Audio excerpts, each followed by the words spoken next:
آسان فرما، ان کے نکلوں کو قبول فرما، سارے تبلیغ والوں کے عادت میں شریک۔ اس وقت یہ دو دعائیں میں نے اس لیے کی بیان سے پہلے سارے مجمع گھروں میں بھی ہمارے مرکز پر حلقے پر ایک بڑا ذمہ داری رائے کی طرف سے آیا ہے کہ 400 آدمی ہم سے یہ عید سے پہلے 6 اپریل کو، عید تو 10-11 اپریل کو ہوگا، یہ 6 اپریل کو 400 آدمی ہم سے مانگے ہیں۔ ہم اتنے ہی جا سکتے، دعا تو کر سکتے ہیں۔ کون کون دعا کرے گا؟ یا اللہ یہ 400 آدمی بزرگوں نے 600 چلے جائے۔ اور دوسرا میرے پیارے بھائی، افطاری کی دعا قبول ہوتے ساتھ ساتھ یہ دعا ضرور کرو، بچوں پر بھی دعا کراؤ، مستورات پر بھی کہ یا اللہ یہ تقاضا ہے ابھی وقتی یہ پورا ہو جائے۔ دوسرا ہمارے حلقے سے 41 جماعتیں، کتنی جماعتیں باہر ملکوں کے لیے ان کو منظوری مل گئی ہے، یہ جون تک نکلیں گے۔ ہر آدمی کے کچھ مسائل ہوتے ہیں، یا اللہ ان کے نکلنے کو آسان فرما، ان کے سارے اسباب کو یا اللہ غیب سے انتظام کرو۔ تو ہم سارے جماعتوں کے اجر میں شریک ہیں۔ کون کون دعا مانگے گا؟ یہ بلکہ سارے مسلمانوں کے لیے دعا مانگا کرو۔ یہ کنز العمال میں بھی ہے، عبدالوہاب صاحب نے فرمایا ہے کہ جو آدمی دعا میں 27 مرتبہ یہ کہے اللہم اغفر لی وللمؤمنین والمؤمنات والمسلمین والمسلمات، اللہم اغفر لی وللمؤمنین، بالکل گارنٹی ہے اس کے بعد جو بھی دعا مانگے گا وہ کبھی رد نہیں ہوگی۔ پہلا یہ پڑھے 27 مرتبہ، پھر یہ کل پرسوں میں کوئی ختم کے لیے جرمن میں لے کے جا رہا تھا، اس نے کہا اپنے پچھلے سال ایک ختم میں یہ بات کی تھی کہ جو آدمی دعا میں 3 مرتبہ کہے یا ارحم الراحمین، یہ کیا کہے؟ یا ارحم الراحمین، یا ارحم الراحمین۔ مولانا جٹوی صاحب سے رائیونڈ میں سنا، پھر خود کتاب میں بھی دیکھا کنز العمال میں، ایک فرشتہ اس آدمی کی طرح متوجہ ہو کر کہتا ہے کہ وہ ارحم الراحمین کی ذات تمہارے متوجہ ہے، مانگ کیا مانگتا ہے؟ اس نے کہا میں نے تو اس دعا کے بہت اثرات دیکھے، جب میں نے اس سے دعا کی اللہ نے وہ دعا رد نہیں کی۔ ہمارے لیے تو دعا ہتھیار ہے سارے مسلموں کا۔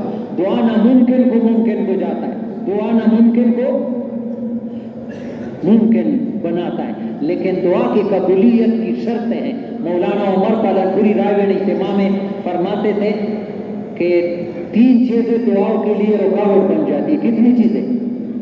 کتنی چیزیں؟ ایک تو غافل دل کی دعا اللہ نہیں مانتے، حدیث ہے لا يقبل اللہ من قلب اللہ ہے، اللہ ربنا آتنا، دیکھتا ہے پنکھے کی طرح توجہ، دوسرے دعا بھی مانگتے، یہ نہیں ہے، یہ پڑھنا ہے، یہ دعا اللہ قبول نہیں کرتے۔ دوسرا پیٹ میں حرام ہو، ایک لقمہ بھی ہو، چاہے حج پر بھی جائے، چاہے رمضان کے روزہ رکھا ہے، چاہے تبلیغ میں بھی ہو، اس کی دعائیں قبول نہیں ہوتی۔ یہ کوشش کرو رمضان میں میرے پیارے کوئی پرائے حج سے کسی حرام نہ لے کے آؤ۔ خدا پاک کی قسم تمہارے بچے کبھی دیندار نہیں بن سکتے ہیں جب تم ان کو حرام کھلاؤ، یہ پکی بات ہے۔ حرام سے اپنے آپ کو بچانے کی کوشش۔ اور تیسری چیز میں یہ کہتا ہوں، حضرت محمد صلی اللہ علیہ وسلم کا فتویٰ ہے، ترمذی میں حدیث ہے والذی نفس محمد بیدہ لتأمرن بالمعروف ولتنہون عن المنکر او لیوشکن اللہ یبعث علیکم عقاب منہ ثم تدعونہ فلا یستجاب لکم۔ حضرت محمد صلی اللہ علیہ وسلم قسم کھاتے ہو، ذات کی قسم جس کے قبضے میں میری جان ہے، کہ تم یہ تبلیغ والا کام کرو، نہیں کرو گے اپنے ذاتی عبادت کے میں نماز پڑھتا ہوں روزہ، بس یہ کافی ہے، پھر تم پر اللہ عذاب بھیجے گا۔ نبی نے کہا یہ عذاب ضرور آئے گا، پھر تم دعا مانگی گے تمہاری دعا بھی قبول نہیں۔ نیت کے درجے میں کرو گے انشاءاللہ اس کام کو مرتے دم تک کریں گے۔ کس کس کی نیت ہے؟ اس کا یہ مطلب نہیں ہے کہ دنیا کا کام نہیں کریں گے، دنیا کے ساتھ ساتھ تبلیغ ہم سے یہ دنیا کے کام چھوڑوانا نہیں چاہتے، صرف یہ چاہتا ہے کہ جب دین کا تقاضا آ جائے، دین کے تقاضے کو پہلا پورا کرو، دنیا کے بعد میں پھر یہ تمہارا دنیا کا تقاضا بھی دین بن جائے۔ اللہ ہم سب کو ایسا بنا دے۔ ہمارے پیر صاحب کہتے ہیں صحابہ جب دنیا میں لگے ہوتے تھے تو ایسے معلوم ہوتے کہ یہ تو دنیا کے لوگ ہیں، لیکن جب دین کا تقاضا آتا تھا، ضرورت ہوتی تھی، تو پھر دنیا کو اس طرح چھوڑتے جیسے اس کے ساتھ کوئی تعلق نہیں۔ تو میرے پیارے بھائی وقت بہت کم ہے، میں انشاءاللہ کوشش کرتا ہوں کہ یہ 6 بجے یا 5 منٹ اوپر 6 پر، ابھی آپ کو آدھا منٹ یا 35 منٹ افطاری کے لیے انشاءاللہ اللہ جی بھی آدمی پہنچ سکتا ہے، لیکن بات توجہ سے سنو، باتم بھی نہیں کرتا۔ اللہ ہم سب کو ہمارے ابھی پیر صاحب نے بہت بہترین مذاکرہ کیا کہ دنیا میں سب سے قیمتی چیز کون سا ہے؟ آپ سے پوچھتا ہوں، دنیا میں قیمتی چیز انسان ہے۔ یہ سارا نظام انسان کے لیے بنایا ہے، یہ پہاڑ، یہ زمین، یہ سونا۔ پھر عجیب بات کی کہ جب انسان نہ ہو تو یہ سونے کی کوئی قیمت ہوگی؟ سونے پر کوئی کیا کرے گا؟ باغات لگے ہیں، انسان نہیں ہے، باغوں پر کیا کرے گا؟ مارکیٹیں ہیں، انسان نہیں، مارکیٹوں پر کیا کرے گا؟ ان چیزوں کی قیمت کس وجہ سے ہے؟ انسان کی وجہ سے۔ یہ ان چیزوں کی قیمت اس لیے اللہ پاک انبیاء علیہ سارے نبیوں کو انسان کے لیے بھی کہ انسان بن جائے۔ انسان کی حیثیت سارے کائنات میں ایسے ہے جیسے دل کی حیثیت انسان کے جسم میں ہے۔ حضور صلی اللہ علیہ وسلم کا حدیث مبارک ہے، وَإِنَّ فِي الْجَسَدِ لَمُضْغَةٌ إِذَا صَلَحَتْ صَلَحَ الْجَسَدُ كُلُّهُ وَإِذَا فَسَدَتْ فَسَدَ الْجَسَدُ كُلُّهُ أَلَا وَهِيَ الْقَلْبُ۔ انسان کے جسم میں گوشت کا ایک لوٹلا ہے، وہ ٹھیک ہو جائے تو سارا جسم صحیح، وہ خراب ہو تو سارا۔ أَلَا وَهِيَ الْقَلْبُ، غور سے سنو، وہ دل ہے۔ دل ٹھیک ہو جائے تو سارا جسم، آنکھیں غلط نہیں دیکھے گی اور کان غلط نہیں سنے گا، زبان غلط نہیں بولے گا، اور پیٹ میں حرام دل۔ نبی دل پر محنت کرتے کہ دل میں اللہ کا خوف آ جائے، اللہ کی بڑائی آ جائے، اللہ سے ہونے کا یقین آ جائے۔ ایمان دل میں ہوتا ہے، ایمان کہاں ہوتا ہے؟ اوہو اتنا قیمتی بات ہے، لیکن ہمیں قرآن حدیث پر بالکل اس زمانے میں اعتماد ہی نہیں، اپنے تجربوں لوگوں کو دیکھ کر چل رہے ہیں۔ ایمان وہ دولت ہے، ہمارے قرآن میں لکھا ہے، ایمان وہ دولت ہے جو مصیبت اور تکلیف کو نعمت اور راحت میں بدلتی ہے۔ نعمت ویسی نعمت ہے جو مصیبت ہے اس کو بھی راحت میں بدلتی ہے، تم پر تکلیف وہ بھی تمہاری لیے نعمت بناتی ہے۔ ایمان ہو تو دنیا میں امن آ سکتا ہے، خدا پاک کی قسم کوئی بغیر ایمان کے امن لا نہیں سکتا ہے۔ قرآن کہتا ہے الذین آمنوا ولم یلبسوا ایمانهم بظلم اولئک لهم الامن وهم مهتدون۔ یہ قرآن کا قیامت کا فیصلہ ہے، جو لوگ ایمان والے ہوں گے وہ ہر جگہ امن سے ہوں گے، دنیا میں بھی، قبر میں بھی، آخرت، ان پر کوئی پریشانی نہیں ہے، یہ گارنٹی ہے۔ اِنَّا لَنَنصُرُ رُسُلَنَا وَالَّذِينَ آمَنُوا فِي الْحَيَاةِ الدُّنْيَا وَيَوْمَ يَقُومُ الْأَشْهَادُ۔ اللہ فرماتے ہیں جیسے میں نے نبیوں کی میں مدد کی، ایمان والوں کی ایسی مدد کرے گا، لیکن وہ ایمان ہو جو اللہ چاہتا ہے۔ نبیوں کی اللہ نے کیسی محنت مدد کی، ایک ایک نبی سارے قوم کو للکار کر کے کہتا ہے ثم کیدونی فلا تنظرون، سارے میرے مخالفت کرو تم میرا اقبال بھی بگا نہیں کر سکتے۔ نمرود ساری دنیا کے بادشاہ ابراہیم علیہ السلام کو جلائے، بلکہ ابراہیم علیہ السلام کے دعوت سے سارے نمرودی طاقت اللہ نے توڑ دی۔ نوح علیہ السلام کے ایک دعا سے، دعا اتنی طاقت ہے سارے اکثریت کو پانی میں ڈبو دی۔ ایمان بناؤ، قرآن میں ایمان بنانے کی دعوت، یا ایھا الذین آمنوا آمنوا، ایمان ہے لیکن پھر بھی اللہ دعوت ہے ایمان لے جاؤ۔ ابھی یہ غور سے سنو، پیارے نبی محمد صلی اللہ علیہ وسلم کا حدیث ہے۔ ایک بات میں نے پہلے بھی شب جمعے میں کہا، ابھی چند دنوں پہلے نبی علیہ السلام کسی کو خواب میں آیا ہے ناراض سے کہ لوگ درود شریف پورا نہیں پڑھتے، حضور صلی اللہ علیہ وسلم نہیں، میرے پیارے بھائی حضور صلی اللہ علیہ وآلہ وسلم پورا پڑھ لیا کرو، نبی پاک صلی اللہ علیہ وسلم کا ہم پر بہت احسانات۔ نبی پاک صلی اللہ علیہ وسلم فرماتے ہیں، کنز المال میں حدیث ہے، علامت المومن ست، ایمان کی 6 علامتیں ہیں۔ ابھی ہر آدمی اپنے بارے میں سوچ کرے کہ ان میں مجھ میں یہ چیز ہے یا نہیں ہے۔ نشانی، آدمی چیز نشانی سے پہچانا جاتا ہے۔ چینی ہے، اس میں مٹھاس ہے تو چینی ہے، چینی ہے لیکن اس میں مٹھاس نہیں ہے، وہ چینی ہے، یہ تو چونا ہے۔ مرچ ہے، اس میں تلخی نہیں ہے، یہ کیا؟ نمک، سالٹ، نمک ہے اس میں ترشی نہیں، یہ نمک ہے۔ برف، برف ہے لیکن اس میں برود ٹھنڈک نہیں ہے، وہ برف ہے۔ اس طرح ایمان کی نشانی ہے، پہچانا جاتا ہے یہاں ایمان ہے یا نہیں ہے۔ یہ ہر آدمی کے لیے علیحدہ کسوٹی ہے۔ ترمامیٹر ہے. نبی علیہ السلام نے فرمایا ایمان کی 6 نشانیاں ہیں. علامت المومن ست. پھر فرمایا العدل حسن ولکن فی الامراء احسن. برسر اقتدار طبقہ جس کے ہاتھ میں کچھ اختیارات ہے، چاہے وزیر اعظم ہے، چاہے وزیر اعلیٰ ہے، چاہے کسی شعبے کا بڑا ہے، سربراہ ہے، اس کی ایمان دیکھنا ہو تو وہ نماز روزے سے پتہ نہیں چلتا ساری رات کا، وہ عدل و انصاف سے پتہ چلے گا عدل کرتا ہے یا نہیں کرتا ہے. عدل کرتا ہے. حضرت علی رضی اللہ عنہ نے کیسے عدل کی؟ بازار میں جا رہا ہے، ایک یہودی کے ساتھ اپنے جنگی لباس ہوتا ہے، زرہ دیکھا کہ یہ میرا ہے، وہ یہودی کہتا ہے میرا ہے امیر المومنین پورے مسلمانوں کا سربراہ، لیکن زبردستی ڈنڈا سے نہیں لیتا ہے، قاضی کے پاس جاتا ہے، قاضی سے کہتا ہے یہ آدمی کہتا ہے یہ زرہ میرا ہے، میں کہتا ہوں کہ میرا ہے.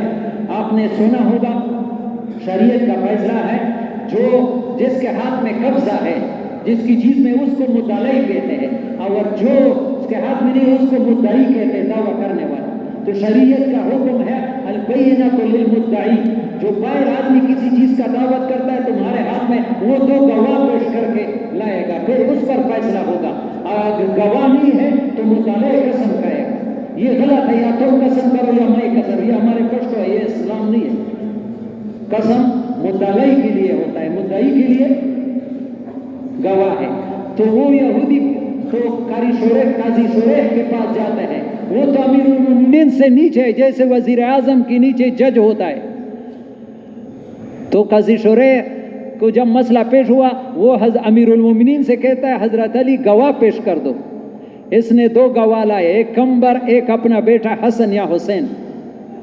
یا اللہ عجیب لوگ تھے. جج وزیر اعظم سے کہتا ہے کہ تمہارے بیٹی کی گواہی قبول نہیں ہے. وہ کہتے ہیں نبی علیہ السلام تو فرماتے ہیں الحسن والحسین سید شباب اہل الجنہ. حسن حسین جنت کے جوانوں کے سردار ہوں گے. فرمایا وہ ٹھیک ہے، لیکن حضرت محمد صلی اللہ علیہ وسلم کا فیصلہ ہے کہ باپ کے حق میں بیٹی کی گواہی قبول. تو امیر المومنین کے دربار میں امیر المومنین کے خلاف فیصلہ یہودی کے حق میں ہو گیا. یہ عدل ہے. حضرت یہودی نے جب دیکھا کہ اتنا اسلام والا ہے، وہاں کلمہ پڑا اور ذرا پھینک دیا کہ حضرت علی لا اشہد اللہ الہ الا اللہ واشہد ان محمدً عبدہ ورسولہ. حضرت علی نے فرمایا جب تم نے یہ قربانی کی، ابھی میرے طرف سے یہ ذرا تمہیں ہدیہ. یہ اسلام یہ کہاں ہے؟ الاسلام العدل حسن ولکن فی الامراء احسن. جس کے ہاتھ میں اختیار ہے اگر انصاف کرتا ہے یہ ایمان ہے، ورنہ خدا پاک کی قسم ایمان سے خالی ہے. جتنا بھی وہ دعوے کرتا ہے کہ میں بڑا مسلمان. پھر آگے فرمایا السخاء حسن ولکن فی الاغنیاء احسن. سخاوت ہر آدمی کے لیے اچھی چیز ہے، لیکن مالدار آدمی سخی ہو یہ اس کی ایمان کی نشان. اللہ نے مال دیا ہے اور قرون بنا ہے، ساری رات نفلیں پڑھتا ہے، روزے رکھتا ہے، اس کی اللہ ہاں کوئی قیمت نہیں ہے. اگر مال خرچ کرتا ہے غریبوں پر، محتاجوں پر، دین کے کاموں پر، تو سمجھو کہ اس میں ایمان ہے. ہاں یہ نبی نے کسوٹی بتایا ہے. ایمان مالدار آدمی کا اگر ایمان دیکھنا ہو، اگر وہ سخاوت کرتا ہے تو سمجھو کہ اس میں ایمان. اگر نفلیں پڑھتا ہے، ساری رات تہجد پڑھتا ہے، لیکن قرون بنا ہوا ہے، مال جمع کرتا ہے، کسی کو نہیں دیتا. اور مال دینے سے میرے پیارے بھائی یہ بزرگ منع کرتا ہے، لیکن خدا پاک کی قسم عبرت کے لیے. کل میں نے ایک طالب علم کو 500 روپئے دیے. دل میں جب کسی پر دل ترس کا ہے اس وقت اس کی مدد کرو، اللہ فوراً بدلہ دیتا ہے. عشاء سے پہلے مجھے 5000 کا نوٹ ملا، 1 کے 10 نقد مل. یہ ایک نہیں کہ خدا پاک قسم یہ کئی دفعہ میں نے آزمایا ہے. کسی کو مجبوری کو دے کر مجبور کو دیا، اللہ نے 1 کے بدلے میں 10 دے دی. اللہ بڑا غیرتی ہے.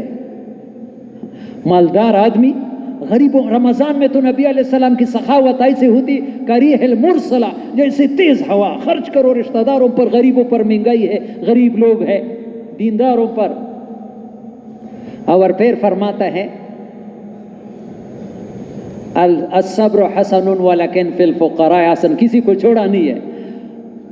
صبر تو ہر آدمی کے لیے اچھا ہے، لیکن فقیر آدمی صبر کرتا ہے، یہ اس کی ایمان کسی سے مانگتا نہیں ہے، اپنے فاقے کو کسی کو بتاتا نہیں ہے اپنی تکلیف. یہ اس کی ایمان کی نشانی ہے.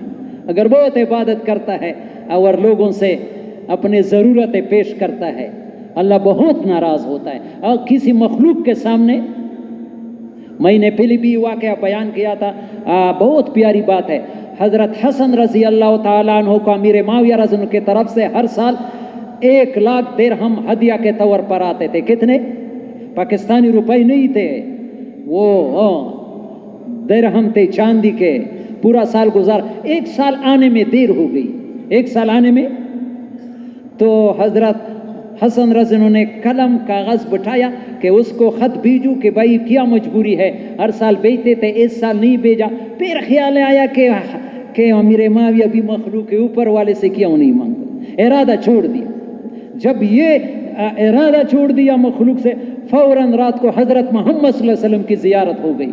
اے حسن، تم نے کاغذ پین اس لیے اٹھایا کہ امیر معاویہ سے مانگتے تھے، اس سے نہ مانگو. یہ دعا پڑھو، اللہ مقذف فی قلبی رجا کا، یا اللہ ہم سب کو ایسا بنا، یا اللہ ہمارے دل کو اپنی امید سے بھر دے. وقت رجائی امن سوا کا، مخلوق کا امید ہمارے دل سے نکال دے. حتی لا ارجو احدا، کہ آپ کے علاوہ کسی سے مجھے نفع نقصان کی امید نہیں. کچھ الفاظ اور ہیں. یہ دعا جب 1 ہفتہ پڑھا تو امیر معاویہ رضی اللہ عنہ کی طرف سے 15,00,000 درہم ایک ہی وقت میں آئے. 15 سال کی فنڈ ایک دن میں آیا. پھر یہ دوسری بات مجھے بہت پیاری لگتی ہے، بہت پیاری، توجہ سے بہت پیاری. پھر ہفتے کے بعد حضور صلی اللہ علیہ وسلم کی زیارت ہوئی. اے حسن، جو مخلوق سے امید کاٹ کر خالق پر بناتا ہے، اللہ اس کے ساتھ ایسا ہی کرتا ہے. یہ صرف تیرے ساتھ نہیں ہے. جو مخلوق سے امیدیں کٹ کر کے اللہ کے سے مانگتا ہے، تو فرماتا ہے یہ فقیر آدمی کا ایمان، اپنی ضرورت کسی کو اللہ کے سوا کوئی بتائے گا نہیں، یہ اس کی ایمان. آگے چوتھی بات، چوتھا قسم کے طبقہ، پھر فرماتا ہے التوبۃ حسن ولکن فی الشباب احسن. توبہ گناہوں کو چھوڑ کر کے آنا. توبے میں نے بتایا تھا، آج تو یہ بیٹھے بیٹھے ایسا توبہ کرو. عمر پالن پوری فرماتے تھے توبے میں آدمی 4 چیزیں موجود کرے. خدا پاک کی قسم، اٹھنے سے پہلے گناہوں سے ایسا پاک ہوتا ہے جیسے ماں کے پیٹ سے بچہ پیدا ہو. کوئی گناہ جو کیا ہے اس پر ندامت ہو، جو کیا ہے اس پر، اس وقت جو سمجھ رہا ہے کہ اللہ کے نافرمانی چھوڑ دو، آئندہ نہ کرنے کا عزم کرو، اور جو حقوق ہے اس کو ادا کرو یا معاف کراؤ. تو نبی علیہ الصلوۃ والسلام نے جوان کی ایمان کے التوبۃ حسن ولکن فی الشباب احسن.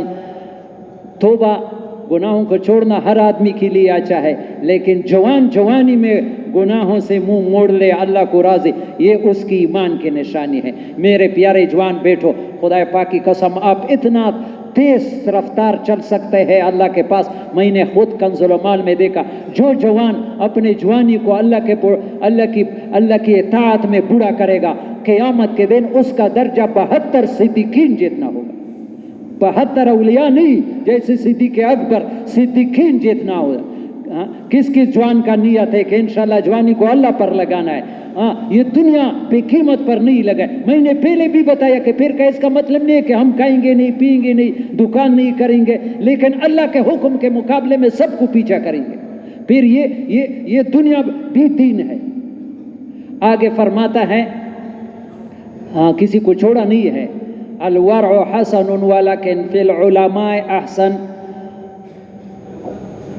ورع تقوی، یعنی تقوی کے 4 درجے. ایک شرک نہ کرنا، یہ چھوٹا درجہ ہے. ایک حرام سے بچنا، یہ درمیان. ایک مشتبہ چیز سے، مشتبہ سمجھتے یا اس میں آدمی کو پشتو کی اکرا کا رضی چیدہ وہ جائز بھی کا نہیں، اس سے بھی بچتا ہے.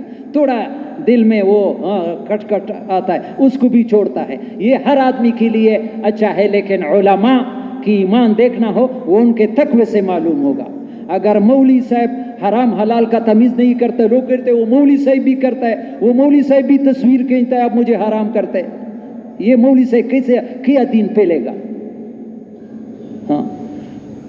حضرت مفتی محمد شفیع صاحب معارف القرآن کے مصنف، اس کے بیٹا اس وقت پوری دنیا میں بڑا مفتی ہے، اللہ اس کو لمبی عمر دے دے، امین کہو.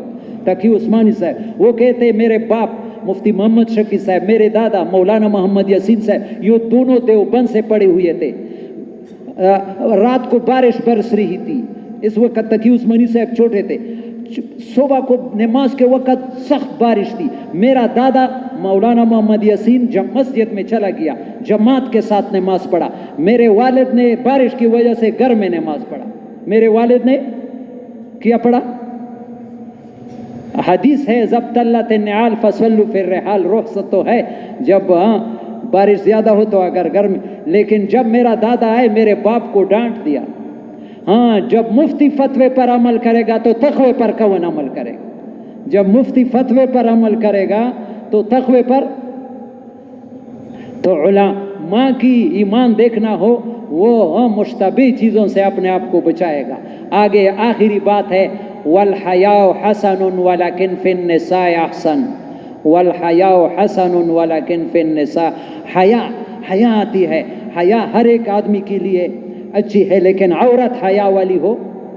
اس وقت مجھے تو اس ممبر پر یہ باتیں تفصیل سے جانا نہیں، بالکل اتنی بے حیائی زیادہ ہوئی، عورتیں بالکل ایسے آزاد ہو گئی۔ مولانا عبدالحق صاحب کوڑا خٹک کے بانی دعوت حق میں لکھتے کہ جو عورت پورا پردہ نہیں کرتے، بازاروں میں پھرتی ہے، ایسے منہ کھول کر کے پھرتی ہے، تو فرماتے ہیں کہ خدا پاک کی قسم قیامت کے دن ان سے ایسے بدبو جائے گی جیسے گائے بھینس ذبح نہ کیا جائے، دھوپ میں ڈالو 3-4 دن کے بعد آدمی اس راستے سے جاتا ہے تو ناک بند کرتا ہے بو۔ خدا پاک کی قسم ان عورتوں سے قیامت کے دن ایسی بدبو جائے گی بے پردگی کی وجہ سے۔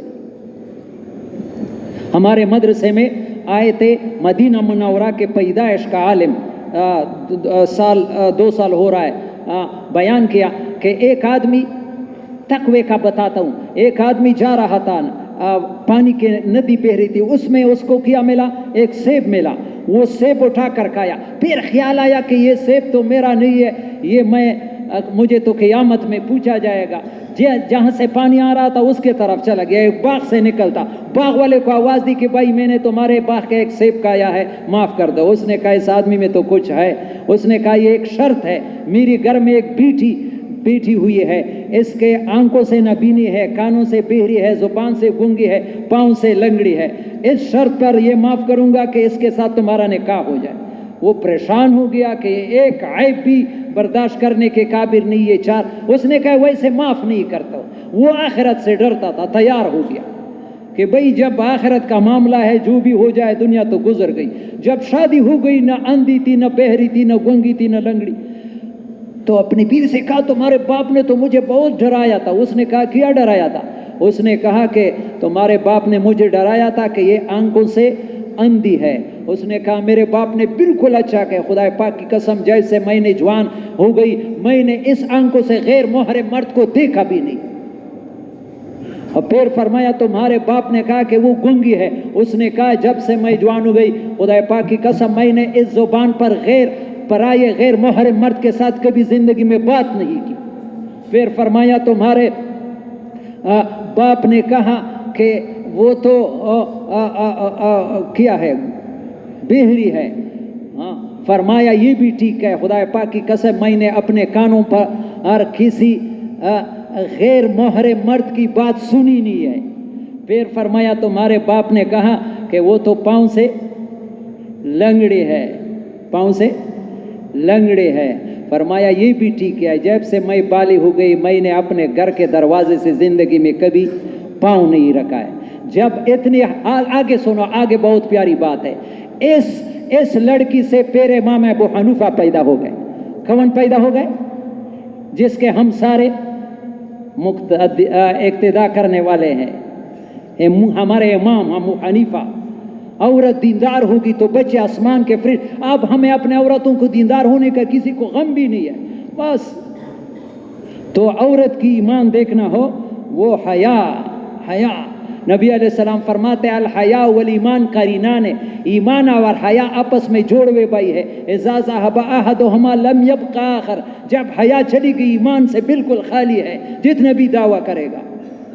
تبلیغ میں یہ تبلیغ کی محنت ہے ایمان بنانے کی محنت۔ تبلیغ کی محنت کیا ہے؟ مولانا الیاس رحمۃ اللہ فرماتے ہیں لوگ ایمان کو سمجھ کر کے اوپر کے تھا، ہماری نزدیک امت کی سب سے بڑی ضرورت یہ کہ ان کے دلوں میں ایمان کی روشنی ڈال دیا جائے۔ میں چند منٹوں میں مطالبہ ختم کر دوں، دیکھو ابھی آدھا گھنٹہ بیان بھی نہیں کیا۔ ایک تو ہمارے جوان یہ نوجوانوں کے لیے دعا کرو، یہ بوڑھے لوگ، یہ جوان بڑے قدر والے ہیں، ان سے اللہ دین کا کام لے گا۔ سارے جوان کھڑے ہو جائے ایک دفعہ کہ انشاءاللہ میں نے جلدی یہ 2024 میں 4 مہینے لگانے ہیں، نیت تو کر لو انشاءاللہ مہینے لگا۔ میں آپ کے لیے دعا کرتا ہوں، اتنا ہزاروں مجمع، یا اللہ سب کے کھڑے ہونے کو قبول فرما، یا اللہ